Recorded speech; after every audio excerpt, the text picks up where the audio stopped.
గురుబ్రహ్మ ప్రేక్షకులకు నమస్కారం అండి.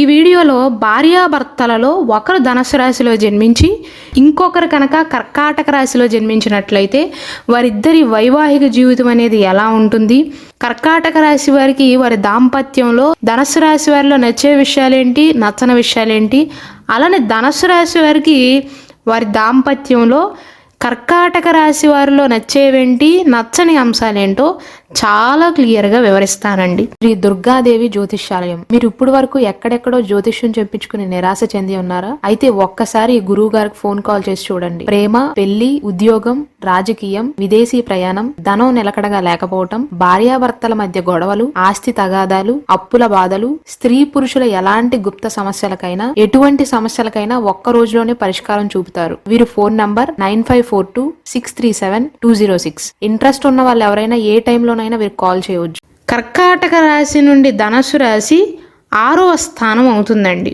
ధనుస్సు రాశి నుండి కర్కాటక రాశి 8వ స్థానం అవుతుంది. అంటే 6/8 కాంబినేషన్ అనేది వచ్చింది. జ్యోతిష శాస్త్రం ప్రకారం దీనినే షష్టాష్టకాలు అంటారు. అంటే ధనస్సు కర్కాటక రాశి వారి మధ్య బకోట దోషం అనేది ఉంది. సాధ్యమైనంత వరకు మీకు ఇప్పటికీ వివాహం కాకపోతే వివాహం చేసుకోవద్దండి. ఎందుకంటే జ్యోతిష శాస్త్రం ప్రకారం దంపతుల మధ్య కనుక ఇలా షష్టాష్టకాలు ఉన్నట్లయితే వారిద్దరి మధ్య బంధం తెగిపోయే అవకాశాలు ఉంటాయండి. గొడవలు ఎక్కువగా అవుతాయి.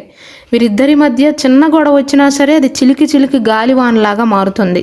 ఇద్దరూ తగ్గే మనుషులు కాదండి. ఒకవేళ ఆల్రెడీ ధనుస్సు రాశి వారు కర్కాటక రాశి వారు వివాహం చేసుకున్నట్లయితే మీ ఇద్దరి మధ్య బంధం అనేది ఎలా ఉంటుందంటే, జ్యోతిష శాస్త్రం ప్రకారం ధనుస్సు రాశిని ఫైర్ సైన్ అంటారండి. అంటే అగ్నితత్వపు రాశి. కర్కాటక రాశినేమో వాటర్ సైన్ అంటారు, నీటి తత్వపు రాశి. ధనుస్సు రాశి వారికి విపరీతమైనటువంటి కోపం అండి వీరితో పోల్చుకున్నట్లయితే. అంటే ధనుస్సు రాశి వారి మనసు ఎవ్వరి వల్ల గాయపడినా పక్కన ఉన్న వారిపైన వారి కోపాన్ని తీర్చుకుంటారు. అంటే సంబంధం లేని మనిషి పైన ఆ కోపాన్ని, చికాకును తీర్చుకుంటారండి. చాలాసార్లు కర్కాటక రాశి వారే బలవుతారు. ఈ కర్కాటక రాశి వారేమో కొన్ని విషయాలలో విసిగిస్తారు, కానీ చాలా సున్నితమైనటువంటి మనసు కలవారండి. అయితే ఇంట్లో వారి జీవిత భాగస్వామితో ఒంటరిగా ఉన్నప్పుడు ఒకలా ప్రవర్తిస్తారు, బయట 10 మందిలో ఉన్నప్పుడు ఇంకొకలాగా ప్రవర్తిస్తారు. సిగ్గు ఎక్కువండి. ఎండ్రకాయ చూస్తానికి గంభీరంగానే ఉంటుంది. ఈ కర్కాటక రాశి యొక్క చిహ్నం ఎండ్రకాయ అండి. పీత అని కూడా అంటారు. ఎండ్రకాయ చూస్తానికి గంభీరంగానే ఉంటుంది, కానీ మనుషులను చూడగానే, అలికిడి వినగానే వెంటనే పరిగెడుతుంది. కర్కాటక రాశి వారు కూడా కొంచెం ఇటువంటి మనస్తత్వాన్ని కలిగి ఉంటారు. అంటే ఒక్క మాటలో ఇంట్లోనేమో పులి, బయట ఏమో పిల్లి అన్నట్లుగా ప్రవర్తిస్తారు. లేదా వీధిలోనే పులి, ఇంట్లో పిల్లి అన్నట్లుగా ప్రవర్తిస్తారు. ఇంట్లోనూ బయట వారి బిహేవియర్ అనేది కాస్త డిఫరెంట్గా ఉంటుందండి. ధనుస్సు రాశి వారేమో పూర్తిగా ఆపోజిట్ అండి. చూస్తానికి చాలా ప్రశాంతంగానే ఉంటారు, కానీ కోపం ఎక్కువ. ఆ విషయం వారి జీవిత భాగస్వామికి మాత్రమే తెలుసు. బయట వారు అమ్మో ధనుస్సు రాశి వారికి ఎంత ఓర్పో అనుకుంటారు. వారికి తెలియని విషయం ఏంటంటే ప్రతాపం మొత్తం వారి జీవిత భాగస్వామి పైన చూపిస్తారు. కర్కాటక రాశి వారు గంభీరంగా కనిపించినా కొంచెం సర్దుకుపోయే మనస్తత్వమేనండి. కాకపోతే చెప్పిన విషయమే పదే పదే చెప్పటం, అతి జాగ్రత్తలు చెప్పటం, కొద్దిగా కంట్రోల్ చేయడానికి ప్రయత్నించటం, ఇవేమీ కూడా ధనుస్సు రాశి వారికి నచ్చవండి. ససేమేరా ఆ విషయాన్ని యాక్సెప్ట్ చేయలేకపోతారు. అలానే కర్కాటక రాశి వారు జీవిత భాగస్వామితో చాలా బాగుంటారు. వారంటే బాగా ఇష్టపడతారు ధనుస్సు రాశి వారు అయినప్పటికీ కూడా. కానీ ఈ కర్కాటక రాశి వారికి వారి వైవాహిక జీవితంలో ప్రాబ్లం ఎప్పుడు వస్తుందంటే వారి అత్తమామలతో ఎక్కువగా ప్రాబ్లం వచ్చే అవకాశాలు ఉంటాయి. వీరు స్త్రీలైనా పురుషులైనా సరే. ధనుస్సు రాశి వారు సున్నితంగా కనిపించినా సర్దుకోరండి. కర్కాటక రాశి వారు సర్దుకున్నట్లుగా ధనుస్సు రాశి వారు సర్దుకోలేకపోతారు. ప్రతి దాంట్లో వంకలు పెట్టే మనస్తత్వం. అంత అడ్జస్టివ్ మెంటాలిటీ అయితే కాదు. టకటకా నిర్ణయాలను తీసుకుంటారు. చకచకా వారి ఆలోచనలు అనేవి మారిపోతూ ఉంటాయి. కానీ ధనుస్సు రాశి వారు కర్కాటక రాశి వారితో పోలిస్తే చాలా ధైర్యంగా ఉంటారండి. కర్కాటక రాశి వారేమో చాలా ఆందోళనగా కనిపిస్తారు. సమస్య రాగానే ఇక కర్కాటక రాశి వారికి కాళ్ళు చేతులు ఆడవు. ఇంట్లో వారిని కూడా నిద్రపోనివ్వరు. వారు నిద్రపోనిదే కాకుండా ఇంట్లో వారిని కూడా భయపెడతారు.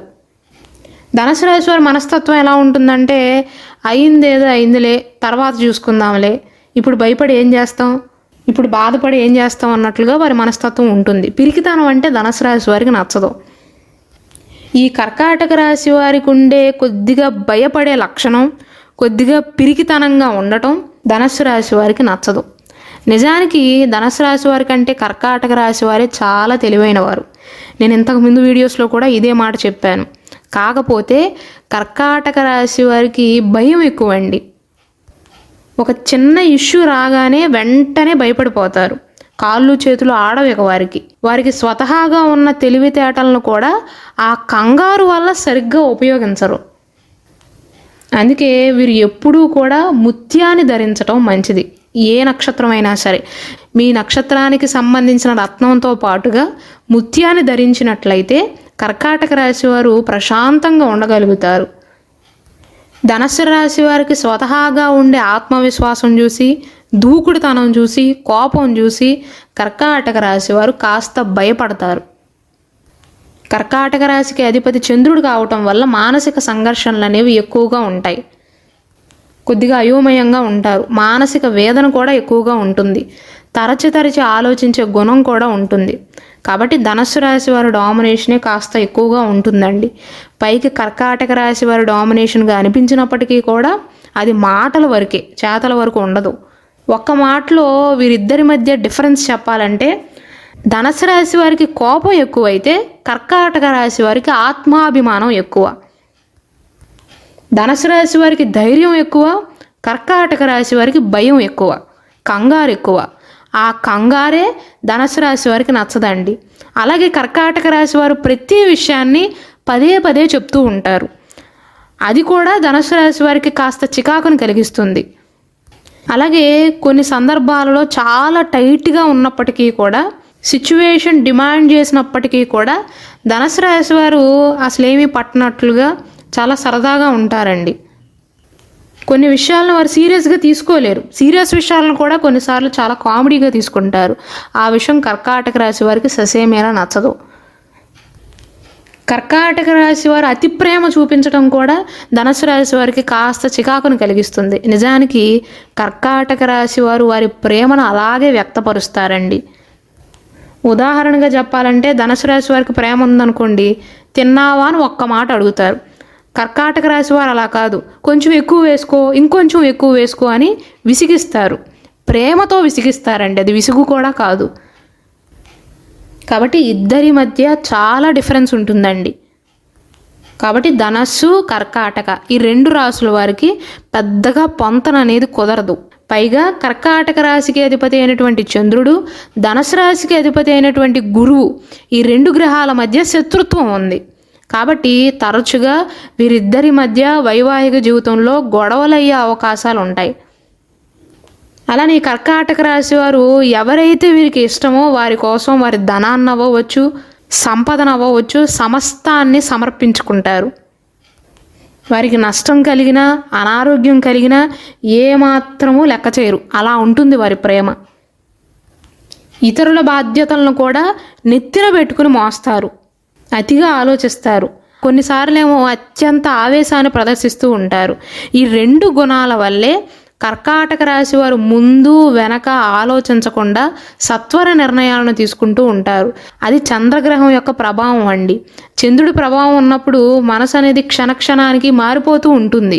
ఇప్పుడు ఒకలా ఉంటారా, ఒక 5 నిమిషాల తర్వాత ఇంకొకలాగా ఉంటారు. అంటే చంచల స్వభావం వల్ల ధనుసు రాశి వారికి వీరి మీద కాస్త కోపం అనేది పెరుగుతుందండి. ఇలా కంగారు పడతారని ధనుసు రాశి వారు ఏదైనా ముఖ్యమైన విషయం ఉన్నా సరే, వారికి తెలిసినా సరే కర్కాటక రాశి వారికి కొన్నిసార్లు చెప్పరు. వారు కంగారు పడతారని, బాధపడతారని చెప్పకపోతే కర్కాటక రాశి వారేమో నాతో ఏ విషయాన్ని పంచుకోవట్లేదు ధనుసు రాశి వారు అని బాధపడతారు. ఇలా వీరిద్దరి మధ్య చాలా వ్యత్యాసం ఉంది. కాబట్టి వివాహ పొంతన అనేది చాలా తక్కువ అండి, చాలా తక్కువ అనుకూలతను సూచిస్తుంది. పైగా షష్టాష్టకాలు ఉన్నాయి, దానితో పాటుగా గ్రహ మైత్రి కూడా లేదు. సాధ్యమైనంత వరకు ఈ 2 రాసుల్లో జన్మించిన వారు వివాహం చేసుకోకపోవటం మంచిది. ఒకవేళ చేసుకుంటే కంగారు పడవద్దండి. దానికి తగ్గ పరిహారాలను పాటించడం, పరిహారాల కంటే ముఖ్యంగా మీ జీవిత భాగస్వామి యొక్క బలాలను బలహీనతలను అర్థం చేసుకుని దానికి తగ్గట్లుగా వారిని మార్చడానికి ప్రయత్నం చేయండి. మీ ఇద్దరి మధ్య సర్దుకుపోయే లక్షణం ఉంటే ఏ దోషము ఏమీ చేయలేదండి. బకోట దోషం ఉంది అంటే ఎక్కువగా గొడవలు అవుతాయి, వీరిద్దరి మనస్తత్వాలు కలవు అని అర్థం అంతే. లేదు ఎన్ని గొడవలు వచ్చినా సరే మేము విడిపోమండి, ఇద్దరిలో ఒక్కరైనా మేము సర్దుకుంటాము అనే మనస్తత్వంతో ఉంటే పెద్ద ప్రాబ్లం లేదండి. కానీ ఇంకా మీ ఇద్దరికి వివాహం కాకపోతే సాధ్యమైనంత వరకు అవాయిడ్ చేయండి.